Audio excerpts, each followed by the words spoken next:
ছিল কেমন লাগছে কি বলবেন? তৃণমূলের প্রার্থী নিতাই বসু আমাকে ভালোই লাগে।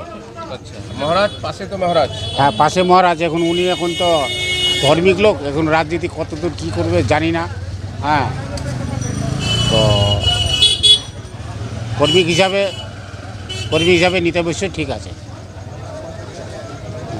কি বলবেন? হ্যাঁ, উনি সমাজসেবী হিসেবে বেশ ভালোই একনিষ্ঠ কাজ করেন, সেই হিসেবে প্রার্থী খুবই ভালো। পাশেই তো কুলের প্রার্থী মহারাজ দাঁড়িয়েছে, কি বলবেন তার নিয়ে? কি বলবেন? উনি তো অন্য জগতের লোক, অন্য ব্যাপার, তার সম্পর্কে আমি বেশি বলতে পারছি না বা জানি না। কুলের বাজার থেকে তো মহারাজ দাঁড়িয়েছেন, এবার হচ্ছে বিজেপির পক্ষ থেকে, কি বলবেন? শুনেন, বিজেপির কাছে কালিয়াগঞ্জে কোনো যোগ্য প্রার্থী নাই, কোনো যোগ্য ব্যক্তি কেউ বিজেপি করে না। ওরা হয় তৃণমূল থেকে ধার নেয়, আর না হলে অন্য দল থেকে ধার নিয়ে ওরা প্রার্থী দাঁড় করে, নাহলে বাইরে থেকে নিয়ে আসে। ওদের ক্ষমতা নাই যে ওরা এখানে লোকাল প্রার্থী দিয়ে ভোট লড়াই করতে পারবে, এর সেরকম ক্ষমতা তাদের নাই। আমরা এখানকার ভূমিপুত্র, লোকাল নেতৃত্ব আমাদের, যিনি সবসময় আমাদের পাশে, সব গরিব দুঃখী সবার সাথে তিনি হাত মিলান, কথা বলেন, সবার সাথে দেখা করেন, সেরকম প্রার্থী আমরা এবার দাঁড় করিয়েছি। আমরা একটা আমাদের লোকাল প্রার্থী পেয়েছি নিতাইদাকে পরিচিতি করার জন্য পুনর মার্কেটটা আজকে পরিদর্শন করলাম আমরা। বিজেপির তো কোনো প্রার্থী নাই, ওরা বাইরে থেকে প্রার্থী নিয়ে আসে, একটা দাঁড় করে দিয়েছে।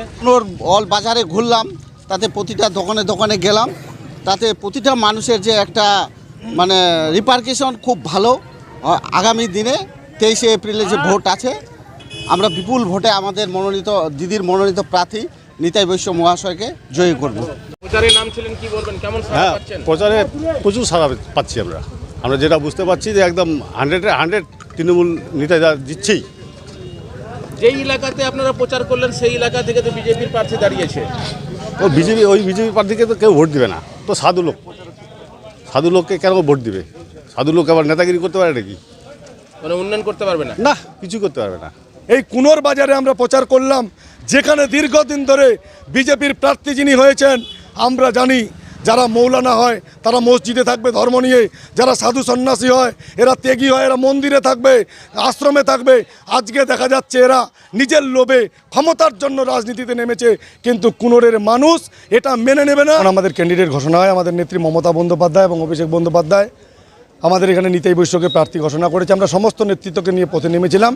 আমরা দেখলাম কালিয়াগঞ্জ শহরের মানুষ নিতাই বৈশ্যকে দেখার জন্য এবং নিতাই বৈশ্যকে পেয়ে নিজেরা দোকান থেকে বাইরে এসে হাত মিলাচ্ছে এবং বলছে আর বিজেপি নয়, আর 2021-এর মতো বহিরাগত নয়, 2026-এ কালিয়াগঞ্জের মাটিতে এবার ভূমিপুত্র, কাজের ছেলে, ঘরের ছেলে নিতাই বৈশ্য এমন একজন মানুষ যে হিন্দু, মুসলিম, শিখ, খ্রিস্টান, জৈন, পার্সি, আদিবাসী সমগ্র জাতির মানুষকে, দলিত, পিছিয়ে পড়া মানুষকে নিয়ে সঙ্গে চলে এবং সমগ্র জাতির জন্য লড়াই করে।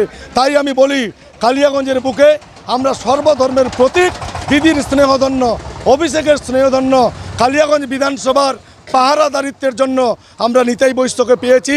আমরা এবার নিতাই বৈশ্যকে সমগ্র জাতির মানুষ দুহাত তুলে ভোট দিয়ে আমরা এবার নিতাই বৈশ্যকে বিপুল ভোটে জয়যুক্ত করব। আমরা তৃণমূল কংগ্রেসের হয়ে আমাদের নিতাইদা আমাদের ক্যান্ডিডেট, লড়াকু নেতা, আমাদের কাজের মানুষ, ওনাকে সঙ্গে নিয়ে আমরা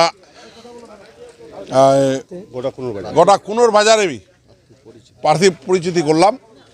কুনোরের মানুষ এটা কোনোদিন মেনে নেয়নি। আজকে তার ফলস্বরূপ আমরা দেখতে পেলাম অঞ্চল সভাপতি বিজয় মিশ্র, মানিক দা সহসভাপতি, গোপাল আইএনটির সভাপতি মোহাম্মদ রফিক এবং এদের সমস্ত নেতৃত্ব, আনিসুর দায়রা সবাই নেতৃত্ব নিয়ে আজকে আমরা দোকানে গেলাম। মানুষ যেভাবে আশীর্বাদ করলো, মনে হচ্ছে নিতাই বৈশ্যর জয়। শুধু সময়ের অপেক্ষা, মানুষ তাকিয়ে আছে এরকম নেতার দিকে যে আগামী দিনে কালিয়াগঞ্জের উন্নয়ন করবে। আমি আপনাকে দেখিয়ে দিচ্ছি, 2021 সালে সোমেন রায়কে জিতিয়েছিলাম, লাইট জ্বলেনি। এই যে কুনোর হাসপাতালে লাইট জ্বলছে, নিতাই বৈশ্য আছে বলে সম্ভব হয়েছে। জিনগার মতো প্রান্তিক হাই স্কুলে লাইট জ্বলছে, নিতাই বৈশ্য আছে বলে সম্ভব হয়েছে। কুনোর হাসপাতাল 2011 সাল সিপিএম 34 বছরে 11 বার উদ্বোধন করেছিল, চালু করতে পারেনি। নিতাই বৈশ্য ছিল বলে কুনোর হাসপাতাল চালু হয়েছে। কালিয়াগঞ্জ হাসপাতাল আমরা বাই ইলেকশনে তপন দেব সিংকে জিতিয়েছিলাম, আমরা কালিয়াগঞ্জ হাসপাতাল করেছি। এখন কালিয়াগঞ্জ হাসপাতালে চিকিৎসা ব্যবস্থা সুদৃঢ় করতে, ডাক্তার আনতে, পরিকাঠামো উন্নয়ন করতে আমরা বিধায়ক চাই। কালিয়াগঞ্জ মাটি তো বিজেপির মাটি, বিজেপি তারা বলে কলা গাছ দাঁড়ালো ভোট জিতে যাবে। এবার 2026 যেভাবে এসআইআর এর নামে শুধু মুসলিম নয়, হিন্দু, মুসলিম, শিখ, খ্রিস্টান, জৈন, পার্সি সমগ্র জাতির মানুষকে লাইনে দাঁড় করিয়েছে এবং ভোট কেড়ে নেওয়ার চক্রান্ত করছে। এর জন্য এখানকার যারা আমাদের প্রিয় মানুষ, রাজবংশী সমাজের মানুষ, দেশিপলি মানুষ, যাদেরকে আমি আমার অন্তরের অন্তঃস্থল থেকে সবসময় দণ্ডবোধ জানাই, নতমস্তকে দণ্ডবোধ করি, এই রাজবংশীরা এবার এই বিজেপির ভণ্ডদের জবাব দিবে, শুধু সময়ের অপেক্ষা। রাজবংশীরা এবার নিতাই বৈশ্যর সঙ্গে আছে, তৃণমূলের সঙ্গে আছে, মমতা ব্যানার্জির সঙ্গে আছে, অভিষেক ব্যানার্জির সঙ্গে আছে, কানাইলালের সঙ্গে আছে। আর আমাদের একটাই কথা, আমরা হিন্দু মুসলিম বুঝি না, আমরা মানুষ, আমাদের রক্ত লাল। আমরা যে কোনো মানুষকে নিতাই বৈশ্যর নেতৃত্বে আমরা রক্ত দিই। আমরা জাতি ভেদের ঊর্ধ্বে আমাদের প্রার্থী সাম্প্রদায়িক সম্প্রীতির ঊর্ধ্বে উঠে লড়াই করবে, তার নাম নিতাই বৈশ্য। আর আমাদের এখানকার নেতা হিরণময় সরকার পঞ্চায়েত সমিতির সভাপতি, অসীম ঘোষ রাজ্য সম্পাদক, আমাদের সুজিত সরকার শহর তৃণমূল কংগ্রেসের সভাপতি, আমাদের লতা ম্যাডাম জেলা পরিষদের যোগ্য কর্মাধ্যক্ষ, আইএনটিসির রামদেব সাহানি জেলা পরিষদের সদস্য, এবং আমরা প্রাক্তন চেয়ারম্যান আছে আমাদের, এবং বর্তমান চেয়ারম্যান বিশ্বজিৎ কুণ্ডু বিজুদা এবং রামনিবাস শাহ প্রাক্তন চেয়ারম্যান। আমরা সবাই তাদের কাঁধ মিলিয়ে হাতে হাত রেখে কোনো জাতি ভেদাভেদ ভুলে আমরা এবার এই কালিয়াগঞ্জের মাটিতে রক্তক্ষয়ী সংগ্রামের মধ্য দিয়ে তৃণমূল কংগ্রেসকে জিতাবো। সর্বশেষে আমি একটা কথা বলবো, আমরা চলি সম্মুখ পানে, কে আমাদের রুখবে? 2026 সালে কালিয়াগঞ্জে সমস্ত নেতৃত্বদের সঙ্গে নিয়ে, সাধারণ মানুষের আশীর্বাদ নিয়ে আমাদের প্রিয় মানুষ নিতাই বৈশ্য এবার তৃণমূল কংগ্রেস জিতছে প্রার্থী হিসাবে। এইটুকু বলে ধন্যবাদ জানাই। এবার আমরা এই কালিয়াগঞ্জ বিধানসভা বিপুল ভোটে জয় করবো, অন্তত 20,000 ভোটে।